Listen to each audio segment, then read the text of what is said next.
Hello, welcome to another English Sparkling with Tweedy video. Feel like it's been a while.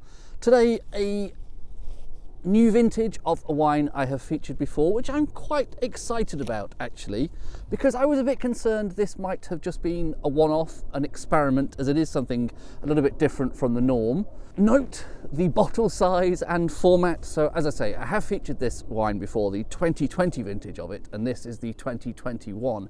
It is Rathfinny's Mini Cuve, they call this, and it's a 50 centilitre bottle. Call it sort of a pint, if you will, a metric pint, I think they've sometimes referred to this. And this harks back to the days of Winston Churchill, apparently used to have champagne in pint-sized bottle. This is, of course, English Sparkling in something roughly equivalent to a pint-sized bottle. Only legal in the UK currently. Other parts of the world, the EU particularly, you're not allowed to produce sparkling wine in this bottle format. It's a relatively new thing that it's been legal here as well. So Rathfinny have pioneered this. As I said, I was a bit concerned that they might have just done this one-off run in 2020 and not continued with it, but I think that was quite successful as far as I can tell. That sold out. I don't think it was a huge run, but so this is the next one, and hopefully this means they're going to continue from here on. I think I talked in the previous video, is that going to be that side or is that going to be that side? I don't know. I talked in the previous video about the merits of this bottle size format. I won't go over that again, but I think it does fill in this handy gap between the half bottle, which can seem a bit measly, and there are some situations where a full-size bottle is a little bit over the top. It's just cute as well. It's just a very, very appealing bottle format to me. Maybe not everyone agrees. So let's open this up and see what it is like. It is, I didn't memorize the grape breakdown prior to coming out today, and this has only just arrived today as well. This is brand new to me, but I believe this is quite Pinot dominant. Is it as much as 70-something% Pinot Noir, some Pinot Meunier? I'll put it on screen rather than try and remember it and do a bungled job of it. Diam cork there, MD5, I think it says on it, guaranteed for 5 years presumably. So it's not quite a full-on Blanc de Noir, but I think it is a Pinot heavy blend, if I've remembered correctly. If not, talking absolute nonsense. But a relatively pale straw gold sort of a colour there. Healthy stream of bubbles coming off the bottom. Sorry, as always, for the subpar stemware. Getting a nice fresh burst of berry fruit there, and I think possibly also some orchard fruit, possibly things like raspberries in the mix there.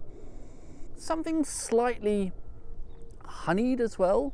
Give that a bit of a swirl round. Something slightly citrusy, but it's slightly reminded of preserved lemons in that citrus character there, and a kind of sherbety quality to it. Perhaps that honeyed thing I was catching onto there is slightly more like sherbet, sort of sherbet fountain minus the licorice. As I say, this has just been delivered today, had very little time in the fridge. It's just been in the ice jacket for a bit on the way out here, and the ambient temperature is something like 7 degrees, so it's hardly baking hot out here. This might not be perfect serving temperature, but I'm sure it's not far off. Wondered if you might like to see the view from that direction instead for a bit of variety. Yeah, so berry fruit, apples, lemons, bit of sherbet. Okay. I think I'm reasonably confident that is sufficiently chilled. It's a cold day. It feels cold. More sort of sherbet lemons there. A little bit more orchard fruit. Getting more Chardonnay character out of this than I expected actually. Maybe I've completely misremembered that grape breakdown. Camera's wobbling in the wind. Definitely a lot of citrus, and I would say also apple. Quite appley, quite citrusy on the palate. The official tasting notes talk of pink grapefruit and russet apples. I suppose we are in that sort of territory. Any of you who watch the Pubs channel, I also do, will know my absolute dread of grapefruit in beer. I have no objection to the fruit in other contexts. Quite happy to eat half a grapefruit for breakfast. It's just as a beer characteristic, I absolutely despise it. So yeah, maybe there is, I don't know if I'd particularly pick out pink grapefruit there, but I can see what they're talking about with that grapefruity sort of character. Definitely something citrusy and something quite appley. The berry fruit is possibly there, but it's a bit more delicate and it's probably more in the realm of wild strawberries, which is what I always seem to end up saying. Alpine strawberries or wild strawberries when it's berry fruit, but it's a little bit more delicate and dainty. I think that is there. I think there is a red berry fruit component. But overall, this is giving slightly more Chardonnay character, slightly more apple citrus. The Rathfinny website also has some vintage notes, and they're quite sort of upfront about the fact that they don't think 2021 was a particularly successful vintage. Certainly in terms of yield, they had problems, I think, with, was it some combination of frost and rain, the usual blights of wine growers the world over. Consequently, the yield was pretty low. They were selective, of course, you know, winemakers always say that. They don't just say, oh, we dumped the whole lot in no matter whether it was good or bad. Of course they were selective with the grapes.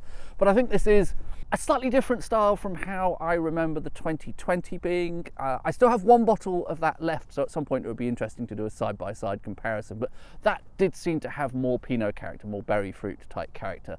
And this has gone a little bit more on the apples and citrusy side, as I keep saying. But it still has an elegance to it, a sort of pleasant kind of daintiness. All of Rathfinny's wines tend to be quite dry, quite low on the dosage. If I can find the exact number, I'll put that on screen. I don't know if they might have perhaps tweaked that for this vintage. You could forgive them in a year with more challenging yields to slightly up the dosage to compensate for perhaps higher levels of acidity if it was a little bit more rainy and cold. Not quite such a great summer. But I think they still produce something really quite elegant, sophisticated, dry, good aperitif wine, and which is, you know, I think this is exactly what this is designed for, or at least one of the main things this is designed for. It's to open before a meal with two people, have 2 glasses each, and then not be sort of shortchanged as you would be with a half bottle and only have had one and perhaps a half, be fighting over who has the third glass, depending on what your pour sizes are like.